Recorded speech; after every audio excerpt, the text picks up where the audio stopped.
Hi, my name is Ashley, and I am the one who decided to make the blog and Instagram page and other social media pages for Speak Up.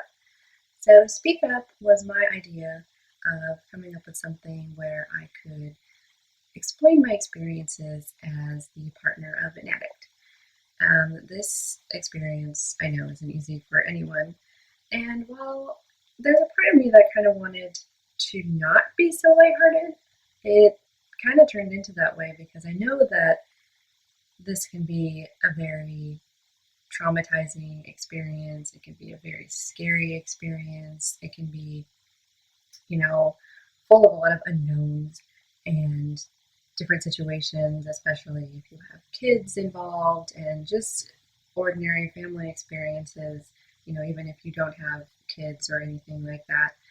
Um, it was really hard to decide to talk about it, and I'm hoping that maybe my different avenues of getting my information out can help somebody. Like I said, I started a blog, I started an Instagram page, I started a Facebook page, now I'm doing this.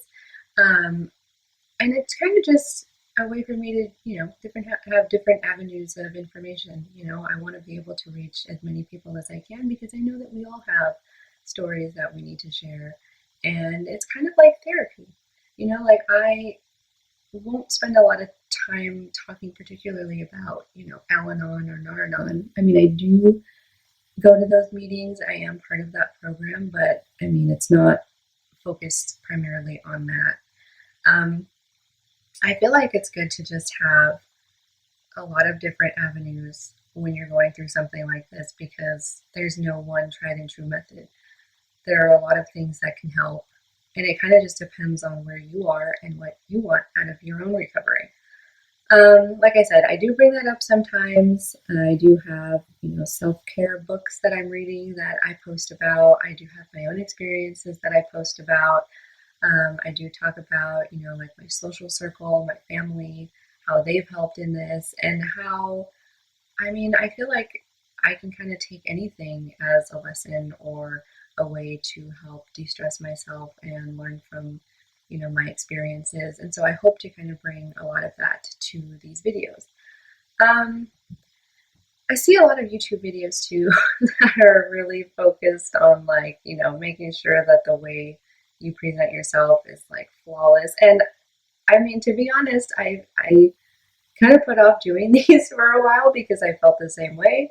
But I do want these to be, kind of like a safe space in that, if I want to come on here and be, you know, just in lounging clothes, but at the time I had a message that I wanted to share, I will try to do that too and try to make these not so uptight and everything because I feel like that's kind of who I am as a person and that's one of my flaws that I want to change.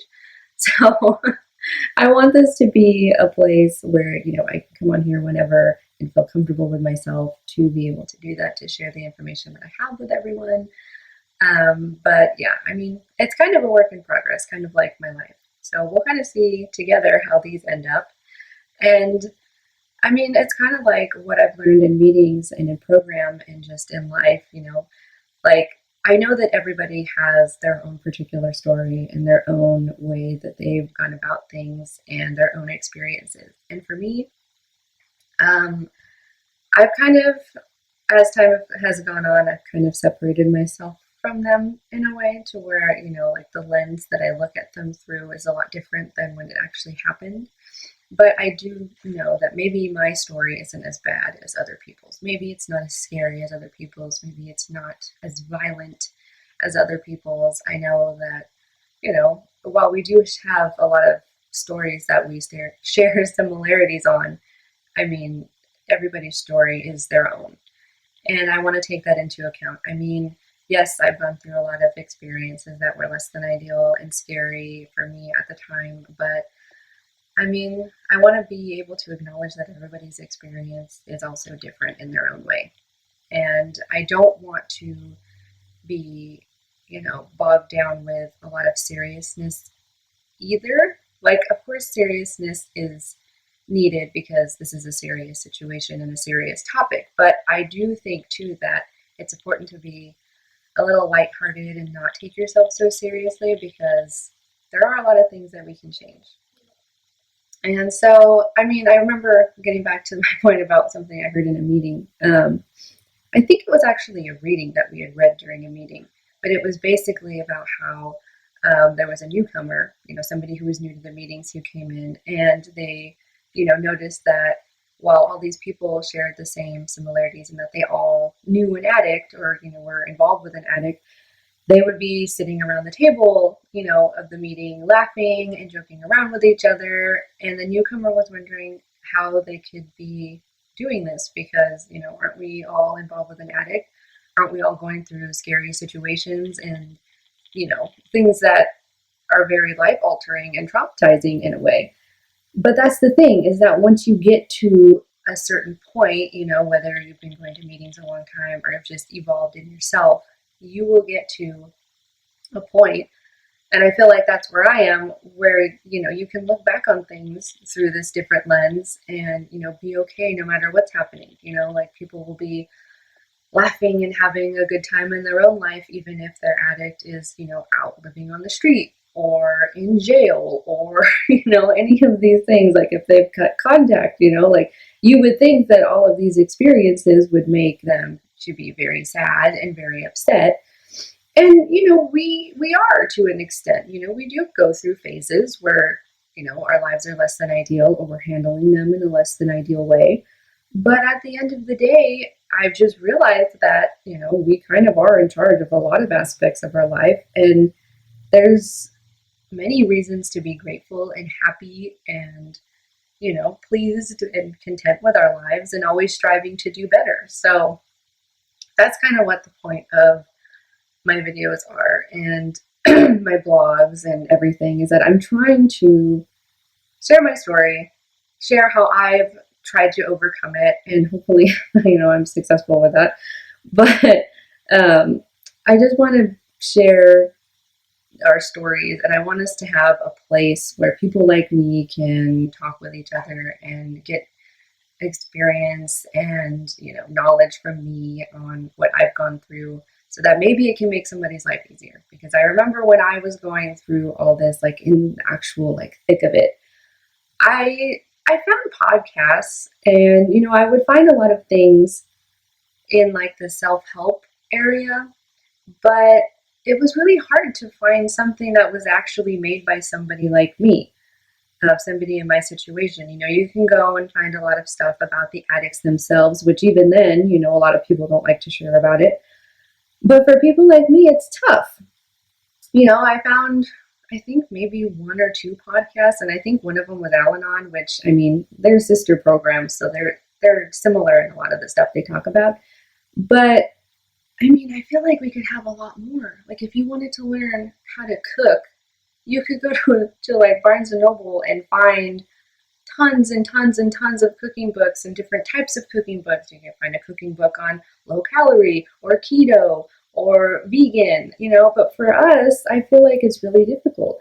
There's books on codependency, which is something that I want to talk about too, because I figured out that I was very codependent from this experience. But you can find books on individual things, like I said, codependency, or just general self-help books, personal development books, happiness books, all kinds of stuff. But it's really hard, and there's really not a lot for us specifically if you wanted to find somebody's experience on living with an addict. I just found a book actually the other day, and I've been looking for stuff like this for years. But I just found something the other day that was written from an experience of somebody like me who was codependent. And I didn't really do a whole lot of research on it, but I feel like we could do a lot more for each other. I feel like we can make it more accessible for other people, and hopefully through doing this, I can kind of do my part.